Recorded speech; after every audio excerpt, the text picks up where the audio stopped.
I've been on the journey to improve myself for quite a few years. It all started in 2022 when my parents got divorced, and when they dropped the news, it was sort of like my identity broke.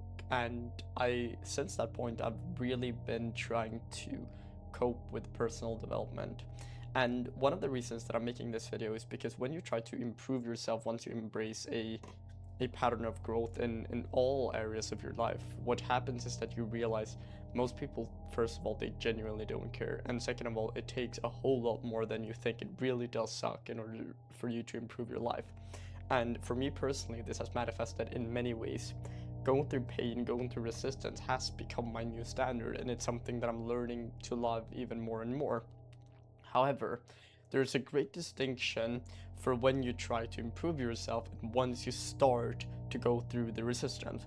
A quite good example of this is right now, like, people are becoming more social. Their parents can't really control them as much. There are parties going on. People embrace all sorts of different things, and when I'm invited to these social events, or when I'm inside an environment where these things do occur, I don't feel like it's the right place for me because I don't really embrace instant gratification. And that's not to say that I'm better than these people. I'm just different, really. And one of the main themes of the journey of personal growth is that one person who decides to go down the path of embracing suffering will not be understood by the people who don't. And that will result in you being either one, you will be lonely because you feel like you don't really have any friends, you don't really feel like you have people who you relate to, or second of all, that another thing is that you're still social, you talk to people, you might have friends and everything, but on the other hand, when it comes to like deeper subjects, when it comes to how you see the world, really your paradigm, like the sort of lens you have to perceive everything around you, that will be completely different. And what happens then is that when you're faced with a decision to make, whether or not it is to pursue, let's say, alcohol, whether it's to pursue, like, what would you say, casual relationships, whatever the sort of thing is, you might see it from a different lens. You might take it more seriously, you might take it less seriously. And this is the thing that I've seen with myself in recent times, is that whenever I try to sort of step into the shoes of other people, it's very, very hard for me to grasp how people think, because it's been such a long time ago and I've never really thought in a similar manner to most people. And that's not to say that I'm better than anybody else, but on the other hand, it sort of creates this feedback loop of you going and being drawn to other people who think more like you, and it sort of reinforces your belief systems that for me, for example, I'm very drawn to like discipline, hard work, especially physical like endeavors to put yourself through that. So for example, I'm into running. I ran a half marathon in 1:32. I have like my dream physique essentially, and that is just a reflection of the internal stress, of the internal emotions that I've let go of and sort of put into to sculpt my body and to sculpt my mind as well. And what has happened is that once you do all of these things and you sort of partake in these behaviors as the main theme and main core of your life, people won't really resonate with you to the same extent.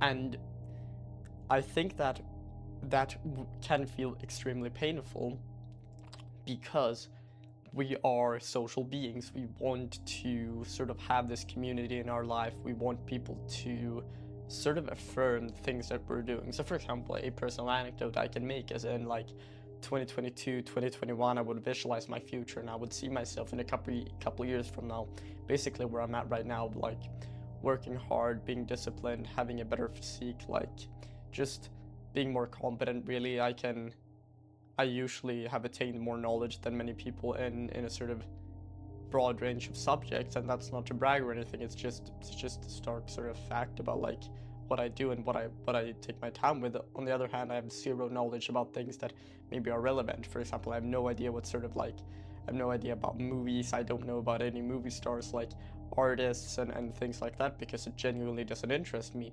And like I want to state, like, this is not to tell that I'm better than anybody, I'm just different. However, that the big thing that I was aiming at was that once you start to become this person who's maybe more competent, who can use their words to influence people in real life. I don't think I've managed to do that so well online yet. But the thing with these things is that people just don't care. If I was to take my shirt off and walk around like flexing my six pack everywhere, like people just genuinely don't care. Like even if you're more competent, let's say this. Elon Musk walks out into the street. Of course, people will ask for pictures, people might hate him or whatever, it doesn't really matter. There will be strong emotions tied to him being outside and sort of being outside in the public eye with random people. But after that, people will go back to complaining about the weather, they might think about what they will eat afterwards and everything. And I'm not saying this in a nihilistic way, but rather just like think of it like this. Instead of thinking of growth as something that will sort of give you social status, which it might give, do it for the sake of pursuing it itself. Because social status, the external rewards like money, like the physique and everything, yes, they are important, of course, I'm not undermining that. But what I am saying is that if you're searching for yourself, if you're searching for the truer, deepest version of you that basically just craves love and craves a sense of security, if you're chasing that within the manner of personal growth, you are headed for a horrible path.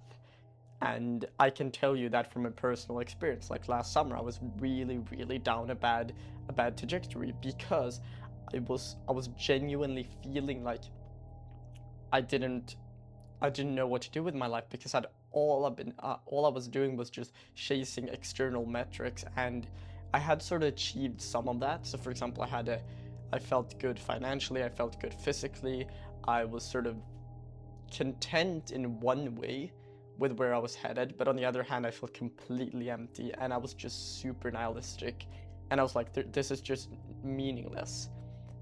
And I think what many people realize too late is that they go through something traumatic and they sort of have this endless source of just emotional rage, loneliness, just feeling down, a negative emotion that they have clinged on to, and their way of letting go, instead of partaking in their sort of therapeutic practice, becomes work. And that doesn't mean like work as in like, oh, I'm just on my computer, but what I mean is an endeavor where they pursue something really, really hard, and they do something that is extremely painful mentally or physically. So for example, that might be running marathons, that might be like building a business, or sort of transmuting the energy into something else. And essentially what I'm aiming at with all of this is that the people who are trying to pursue, I guess, something bigger is usually because they have some sort of insecurity. Like when I started out, and even to this day, I was really, really insecure, and I always wanted friends, I always wanted to feel loved, I always wanted to, I guess, just feel recognized as the right word for this. And when you want to feel recognized, you will do everything in your way to sort of gain that, besides look the dark force in the eyes. And what I do right now is, instead of trying to, I still partake in these behaviors, and that's why, for example, I am uploading to YouTube and I am doing these things because I genuinely enjoy them to a large degree, and I want to influence other people so that they don't fall down the same pitfalls as I have. And I think that for me right now, I still have this sort of dark force inside of me, but once I started to look it in the eyes, once I started to accept it and accept my need for validation, for status, for, I guess, just all of these things, I've been able to transmute it in a more positive manner. What I mean is, basically, I do it in a way where I know the thing that I'm doing, but on the other hand, I'm starting to, how do I put this? Interesting.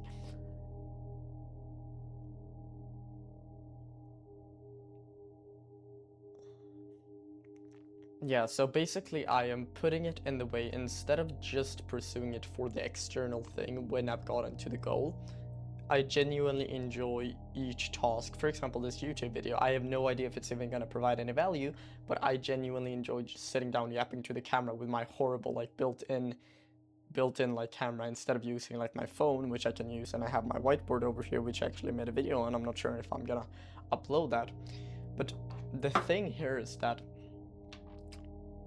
you have to learn how to enjoy the individual task.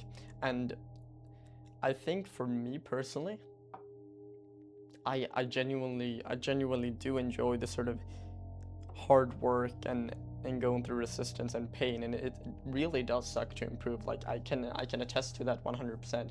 But on the other hand, it's almost like Stockholm syndrome. You fall in love with the perpetrator, you fall in love with pain, you fall in love with going through the resistance and feeling bad, almost like. And I was actually thinking about this. I've actually been thinking about this quite a lot recently, is that once you participate in personal development for a very long period of time, it becomes your standard, even though you might not be feeling the same way as you used to. And what I mean is actually pretty simple. Like, you used to feel like this insecure little person who had nothing going for them in their life. You just wanted to crave validation, you just wanted to feel love, you just wanted to feel deserved of having friends or whatever. But now you've actually gotten a pretty decent life, and now you just continue, and this is what I feel like. I just continue on this path because it has become my new norm. And I don't really do it out of this way to prove people wrong. I genuinely don't care what people think. That's why, or that's something that was not really true, but I genuinely don't care about like if this random person is going to validate me, because truthfully, like if they were to validate me, like a random person that maybe I thought I wanted to prove wrong in the past, they will also move on with their life. Like the example I gave you earlier about Elon Musk, like people will always move on. Like that's the thing. Like this is just the true nature of human beings, and you can look at that from the light side or from the dark side. That the on the light side, which I try to aim more at, but you can't you can't always like just look at from the positive side. You have to also acknowledge the dark side. But anyway, the light side is that people won't care if you pursue something like this. For example, some people in my school found my YouTube channel and everything, and of course in the moment I was like, oh shit, that's not really good. But then, like, I realized people move on and they don't really care. It's just a reflection of how you decide to respond to that situation. And with all of this said, just smile at the progress, keep on going, and keep on pursuing what you want to. And if you do want to join like my free community, or like want to book a call with me to help improve your consistency with your good habits and eventually stop your bad habits as well, like you can do that if you want to, but there's absolutely no pressure for you to do that. You can subscribe if you want to. Like I said, completely optional, and I wish you an absolutely amazing day. If you've watched this 13-minute video, like props to you for doing that and having a pretty good attention span. Yeah, and I'll see you.